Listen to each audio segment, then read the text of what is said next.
कुछ दिनों से जो भी लोग घर पर आ रहे हैं बस एक ही बात बोल रहे हैं कि बाहर बहुत तेज़ गर्मी है, लेकिन हमें इस गर्मी का कुछ पता ही नहीं है क्योंकि हम दिन में घर के बाहर जाते ही नहीं हैं। ख़ास करके मैं काजू को लेकर धूप में बाहर नहीं जाती क्योंकि काजू को गर्मी बिल्कुल भी सहन नहीं होती, वो गर्मी में बाहर जाते ही बीमार हो जाता है। इसलिए मैं इस बार इस गर्मी में ऐसा रिस्क नहीं लेना चाहती थी, लेकिन आज ज़रूरी काम आ गया था तो मुझे काजू को लेकर कड़कती धूप में बाहर आना ही पड़ा। वो तो अच्छा हुआ बाहर आते ही हमें बस मिल गई थी और हम निकल गए थे सोजत रोड के लिए। सोजत रोड पहुंचते ही हमें मिल गए थे मम्मी जी, क्योंकि मम्मी जी ने मुझे पहले ही फ़ोन करके बोल दिया था तू भी आजा, मैं भी आ रही हूँ, हम दोनों मार्केट चलेंगे, फिर वहाँ से तेरा भी जो काम है तो कर लेना, मेरा भी कुछ काम है तो मैं भी कर लूँगी। तो मैं, मम्मी और उनकी दोनों देरानियाँ चले गए थे पहले कपड़ों की दुकान पे जहाँ उनका काम था। उन्होंने करी ढेर सारी शॉपिंग क्योंकि उनके घर पर है फंक्शन।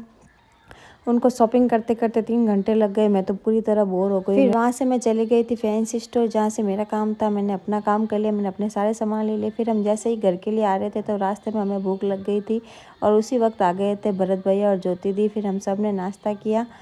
नाश्ता करने के बाद हम चले गए थे फिर से फैंसी स्टोर जहाँ से हमने कुछ चूड़ियाँ देखी जहाँ हमें ठीक ठीक लगी, इतनी अच्छी लगी नहीं तो हमने कुछ नहीं लिया। फिर मैं और मम्मी तो बैठ गए थे फिर से टेम्पो में और ज्योति दी और भरत भैया निकल गए थे अपने घर के लिए।